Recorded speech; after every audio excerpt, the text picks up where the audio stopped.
வணக்கம். ஜவைஜெட் from Javadupatti Pudur. Power writer அப்படிங்கிற YouTube channel மூலமாக உங்களை மீண்டும் சந்திப்பு ரொம்ப மற்ற மகிழ்ச்சி. அத்தோட எங்கள் சேனலை சப்ஸ்கிரைப் பண்ணுங்கள், பெல் பட்டன் அழுத்த மறந்துடாதீங்க. அத்தோட எல்லாத்துக்கும் ஷேர் பண்ணுங்கள். அதாவது ஒரு பட விழா ப்ரமோஷன், அதில் நடிகர் சந்தானம் ஒரு குறிப்பிட்ட கேள்விக்கு நழுவல் இல்லாமல் ஒரு பதில் சொல்லியிருக்கார். அதாவது என்னை அறிமுகம் செய்தது நடிகர் சிம்பு. அதனால் ஒரு குறிப்பிட்ட ஒரு படத்துக்கு நான் அட்வான்ஸ் வாங்கிட்டேன், அதை திருப்பி கொடுத்துட்டு என் அன்பு நண்பர் நடிகர் சிம்புவுக்காக நான் அவர் குறிப்பிட்ட ஒரு படத்தில் நடிக்கப் போகின்றேன் அப்படின்னு சொல்லிவிட்டு பேட்டி கொடுக்கக்கூடிய சமயத்தில் நிருபர்கள் கிராஸ் டேக்காக ஒரு கேள்வி கேட்டிருக்காங்க. எப்பா, நீ நடிகர் சிம்பு உன் நண்பன், உன் அபிமான நட்சத்திரம், மற்றபடி உன்னை அறிமுகம் செய்தவர்.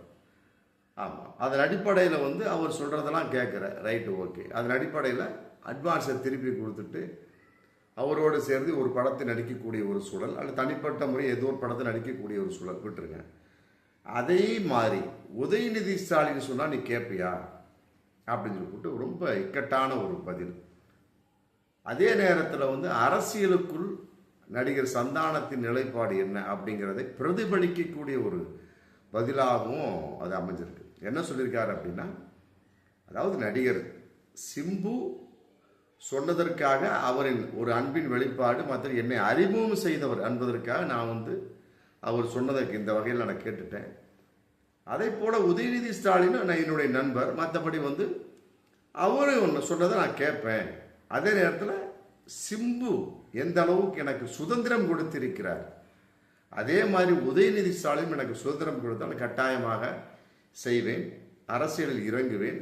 அதே நேரத்தில் அவருக்கு ஆதரவாக பிரச்சாரம் செய்வேன். பிரச்சாரம்னா 2026 சட்டமன்ற தேர்தலில், வரக்கூடிய சட்டமன்ற தேர்தலுக்கு உதயநிதி ஸ்டாலினுக்கு ஆதரவாக, அதிலும் குறிப்பாக திமுகவுக்கு ஆதரவாக நான் பிரச்சாரம் செய்வேன் அப்படின்னு சொல்லிட்டு ரொம்ப தெளிவான பதில் என்பது இல்லாமல் விட ரொம்ப போல்டான பதில். சில பேர் கேட்டோம் அப்படின்னா அரசியலை கண்டால் நிறைய பேர் நடுங்குவாங்க.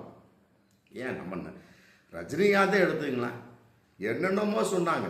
ஆமாம், வள்ளி வர போறா அப்படிங்கிற படத்தில், மற்ற அதுக்கு பின்னால் ஒரு அனைத்து பாபா அடுக்கிக்கிட்டே போகலாம். அத்தனை நான் படத்துலையுமே நான் சரி அரசியலுக்கு வருவேன், அதை பண்ணுவேன், இதை பண்ணுவேன். ஆமாம், லேட்டாக தான் வருவேன், ஆனால் லேட்டஸ்ட்டாக வந்துடுவேன். ஆமாம், இன்னைக்கு இல்லாட்டி நாளைக்கு அப்படிங்கிற மாதிரி பலவிதமான ஒரு டைலாக்லாம் பேசுகிறார். கடைசி என்ன ஆச்சு? புவா ஒன்றுமே கிடையாது, கம்ப்ளீட் என் உடல்நலத்தின் காரணமாக நான் அரசியலை விட்டு ஒதுங்குகின்றேன் அப்படின்னு ஒதுங்கினார். அதையும் ரசிகர்கள் விடலை.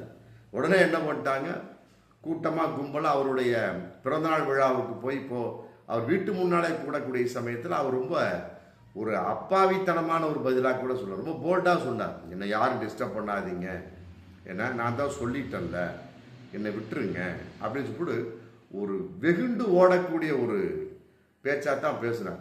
உண்மையில இது ஒரு போல்ட்னஸாலாம் சொல்ல முடியாது. ரஜினிகாந்த் சூப்பர் ஸ்டார் ஐயா அவங்க எந்த அளவுக்கு சினிமாவில் போல்டாக இருக்காங்களோ அந்த அளவுக்கு அரசியல் சம்பந்தப்பட்ட வகையில் வார்த்தையில் போல்டாக இருந்தாங்க. பட் செயல்பாடு அப்படிங்கிற வரக்கூடிய சமயத்தை கட்டாயமாக அவர் தன் நிலைப்பாடை மறந்து, தான் சூப்பர் ஸ்டார் அப்படிங்கிற விஷயம்லாம் மறந்து கம்ப்ளீட்டாக என்ன பண்ணுற சினிமாவுக்குள்ளே நுழைஞ்சிட்டா, அரசியலை விட்டு விலகி விட்டா. அது நிறைய பேர் சொல்லலாம், கட்சியை ஆரம்பித்து கூட நிறைய பேர் இன்னைக்கு டம்மி பீஸாக இருந்துகிட்டு இருக்காங்க. ஆமாம், அதே நேரத்தில் அரசியலுங்கிற ஒரு கான்செப்ட் வரக்கூடிய சமயம் விஜய்லாம் பாருங்கள், அவர்லாம் சொல்லிக்கிட்டு இருந்தார், ஆனால் ஆரம்பிப்பாரான்னு நிறைய பேர் சந்தேகமாக இருந்தது. விஜய், நடிகர் விஜய், தமிழக வெற்றி கழகத்தினுடைய ஒப்பற்ற தலைவர் நடிகர் விஜய் அவெல்லாம் ஆரம்பிப்பாருன்னா தெரியல. ஆனால் விஜய் மக்கள் இயக்கம் சொல்லி போட்டு ஒரு கொடியை போட்டு, மற்றபடி எங்கே பார்த்தாலும் ஒரு போஸ்டர் மையங்கள், மற்றபடி எங்கே பார்த்தாலும் நற்பணி, அதுதான் போயிட்டு இருக்கும்னு நினச்சோமோ ஒழிய, மற்றபடி அவர்லாம் தமிழக வெற்றி கழகம் அப்படின்னு ஒரு கட்சியை ஆரம்பிப்பாரா அப்படிங்கிறது நிறைய பேர்த்துக்கு சிக்கலாக தான் இருந்துகிட்டு இருக்கு. ஆனால் இன்றைக்கி பாருங்கள், சும்மா தைரியமாக ஒரு பெரிய மாநாடை நடத்திட்டார், ஏகப்பட்ட இடங்களில் தன்னுடைய தலையை காட்டிகிட்டு இருக்கார். ஜனநாயகன் அப்படிங்கிற படம் தான் கடைசி படம் சொல்லிட்டாரு.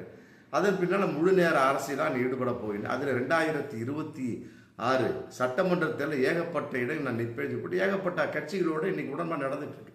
குறிப்பாக அதிமுகவோடு. ஆமாம், நாங்கள் 70-80 சீட்டு கேட்டுக்கொண்டிருப்பதாக ஒரு தகவல். அதே நேரத்தில் கூட்டணிங்கிற கான்செப்ட் வரக்கூடிய சமயத்தில் அதிமுகங்கிற கான்செப்டை தனிப்பட்ட முறையில் எனக்கு வந்து தனிப்பட்ட ஒரு துணை முதல்வர் பதவி வேணும் அப்படிங்கிற மாதிரிலாம் பல விதமாக கொடுக்குறாங்களோ கொடுக்கலையோ, இவர் வெற்றி பெறாரோ வெற்றி பெறார். ஆனால் அந்த தைரியம் வந்துச்சு பார்த்தீங்களா, விஜய்க்கு வந்து தைரியம் வச்சு அரசியலை நோக்கி பயப்படாமல் அதே ஒரு பதட்டம் இல்லாமல் அது தைரியத்தில் தான் வந்து நடிகர் சந்தானம் வந்து இன்னைக்கு பேசியிருக்கார். உண்மையிலே இது திமுகவை பொறுத்த வரைக்கும் மிகப்பெரிய ஒரு ஊட்டச்சத்தாக தான் பார்க்க முடியும். அதாவது வந்து உதயநிதி ஸ்டாலினுக்கும் நடிகர் சந்தானத்துக்கு ஏகப்பட்ட அண்டர்ஸ்டாண்டிங் உண்டு. ஒரு கல் ஒரு கண்ணாடி அந்த படமே வந்து கம்ப்ளீட்டு அந்த சந்தானத்தினுடைய இந்த டைலாக்கு, அந்த கலாய்க்கிறது, மற்றபடி அந்த பேச்சுக்காகவே ஓடிய படம். அதன் அடிப்படையில் வந்து உதயநிதி ஸ்டாலினும் அதை வெற்றி பெற்றிருக்கலாம். பிறகுதான் வந்து நடிப்புங்கிற கான்செப்ட், அப்புறம் பல பாடல்கள் அதை தூக்கி விட்டன. அதில் வந்து மிகப்பெரிய ஒரு உந்துதல் அப்படின்னு நடிகர் சந்தானத்தினுடைய ஒரு குரல், அவருடைய டைலாக்கு, அந்த டைமிங் டைலாக்கு, மற்றபடி வந்து எப்படி பேச வேணும் அப்படிங்கிற அந்த அடிப்படையில் சிந்திக்க வைக்கிறாரு, சிரிக்க வைக்கிறாரு, அது நமக்கு தேவையில்லை. எப்படியோ ஒரு வகையில் அந்த படத்தை வெற்றி பெறக்கூடிய அளவுக்கு அவருடைய அந்த செயல்பாடு இருந்தது என்பது பகிரங்கமான உண்மையாக இருந்தது. அதன் அடிப்படையில் பார்க்கின்ற பொழுது உதயநிதி ஸ்டாலின் சம்பந்தப்பட்ட வகையில் அவருக்கு நிறைய அண்டர்ஸ்டாண்டிங் இருக்குது, அதில் மாற்று கருத்தே இல்லை. அதன் அடிப்படையில் திமுக பயன்படுத்துமா அப்படிங்கிற கேள்வி இன்னைக்கு வந்தாச்சு. உதயநிதி ஸ்டாலினை பொறுத்த வரைக்கும் ஓகே கொடுக்க வாய்ப்பு இருக்குது. ஏன்னா அவர் ஓகே கொடுத்தா இன்னைக்கு துணை முதல்வர் இல்லையா. 2026 சட்டமன்ற தேர்தலில் வாப்பா ஒரு ரவுண்டு வாப்பா அப்படின்னு சொன்னார், கட்டாயமாக வாய்ப்பு இருக்குது. ஆனால் அவர் திமுக கழகத்தில் இணைந்து விடுவார் அப்படிங்கிற ஒரு தகவல் இன்னைக்கு போயிட்டு இருந்தாலுமே கூட, மற்றபடி அவர் வந்து இன்னைக்கும் வந்து ஒரு நடிகனாக பரிணமித்து விட்டார். ஆனால் கதாநாயகன் அப்படிங்கிற அடிப்படையில் வந்து இன்னும் வந்து முழு விதமாக வந்து தன் வெளிப்பாடு இன்னும் வரல. நடிச்சிருக்காரு, ஒரு 5-6 படத்துக்கு முன்னாடி கதாநாயகன் நடிச்சிருக்கிறாரு. மற்றபடி இன்னும் வந்து சிம்பு கான்செப்டோட சொல்லியிருக்காரு. ஆமாம், நான் என்ன வந்து தனிப்பட்ட முறையில் விட்டுருங்க, நான் சுதந்திரமா அப்படிங்கிற கான்செப்ட், அதுக்கு நடிகர் சிம்பு ஒத்துக்கிட்டார். நான் முதல்ல வந்து காமெடியாக இருந்தேன், இன்னைக்கு வந்து கதாநாயகர் நடிச்சிட்டு இருக்கிறனால கட்டாயமாக வரும் காலங்களில் வந்து என்னை வந்து நீங்கள் காமெடியனாக பார்க்க முடியாது, கதாநாயகனாகத்தான் பார்க்க முடியும் அப்படின்னு அழுத்த திருத்தமாக சொல்லிட்டு, அந்த அளவுக்கு உயர்ந்த ஒரு நிலை இருக்கக்கூடிய சந்தானம் கட்டாயமாக வரும் காலங்களில், ஆமாம் 2026 சட்டமன்ற தேர்தலில் உதயநிதி ஸ்டாலினுக்கு அவர் ஆதரவாக பிரச்சாரம் பண்ணலாம் அப்படிங்கிற ஒரு நிலைப்பாடு அந்த வார்த்தையிலேருந்து வருது. ஏன்னா அவர் அந்த அளவுக்கு போல்டாக பேசிட்டார். ஆமாம், சில பேர் மாதிரிலாம் வழுப்பலாவோ தப்பித்தலாவோ பேசவில்லை. நடிகர் சிம்புக்கு நான் ஃப்ரெண்டுங்க என்னை அறிமுகப்படுத்தி வச்சார், அதன் அடிப்படையில் வந்து நான் இன்னைக்கு நல்லா இருக்கேன். ஆமாம், அதனால் அவர் சொன்னதை நான் கேட்பேன். அதே மாதிரி உதயநிதி ஸ்டாலின் சம்மந்தப்பட்ட நான் சொன்னதை கேட்பேன். அதே நேரத்தில் நடிகர் உதயநிதி ஸ்டாலின் எனக்கு சுதந்திரம் கொடுத்தாள் அப்படின்னு ஒரு புள்ளி வச்சிருக்கார். அதன் அடிப்படை இதன் மூலமாக நடிகர் உதயநிதி ஸ்டாலினுக்கு சொல்லிக் கூறுவது, அவர் சுதந்திரத்துக்கு கொடுங்க. ஆமாம், முடிஞ்சுதான் ஒரு மாதிரியா திமுக கழகத்தில் ஒரு பொறுப்பை கொடுங்க, பொறுப்பை கொடுத்து அப்படியே உள்ளே இறக்கி விடுங்க, அவ்வளோதான். அப்படியே மிகப்பெரிய ஒரு சமாச்சாரம் டிகால் அப்படிங்கிற மாதிரிலாம் பேசுவார். அப்படித்தான் டி ராஜேந்திர வச்சு ஏகப்பட்ட விஷயங்கள் திமுக பண்ணுச்சு இல்லையா, அது மாதிரி தான் இந்த நடிகர் சந்தானத்தை பற்றி ஏகப்பட்ட விஷயங்கள் பண்ணுறதுக்கு இன்றைக்கி வாய்ப்பு கிடைச்சிருக்கு. பட் இதை நடிகர் உதயநிதி ஸ்டாலின் அவர்கள் எந்த அளவுக்கு பயன்படுத்த போகிறார்கள், அதற்கு வந்து ஐயா தளபதி ஸ்டாலின் ஐயா அவர் எந்த அளவுக்கு ஒப்புக்கொள்வார்களா அப்படிங்கிற, ஏன்னா திமுக கழகத்தை பொறுத்த வரைக்கும் டக்குன்னு மிகப்பெரிய ஒரு பொறுப்புக்கு வந்துவிட முடியாது. ஆமாம், சும்மா பேச்சாளனாக போகலாம், ஒரு நட்பாக போகலாம். ஆமாம், அதன் அடிப்படையில் வந்து நடிகர் உதயநிதி கூட வாப்பா எனக்கு நட்பாக வந்து பிரச்சாரம் பண்ணுப்பான்னு சொல்லிட்டு சொல்லலாம். வடிவேல் பண்ணார் பார்த்தீங்களா, அது மாதிரி கூட நடிகர் சந்தானம் வந்து பிரச்சாரம் பண்ணலாம்.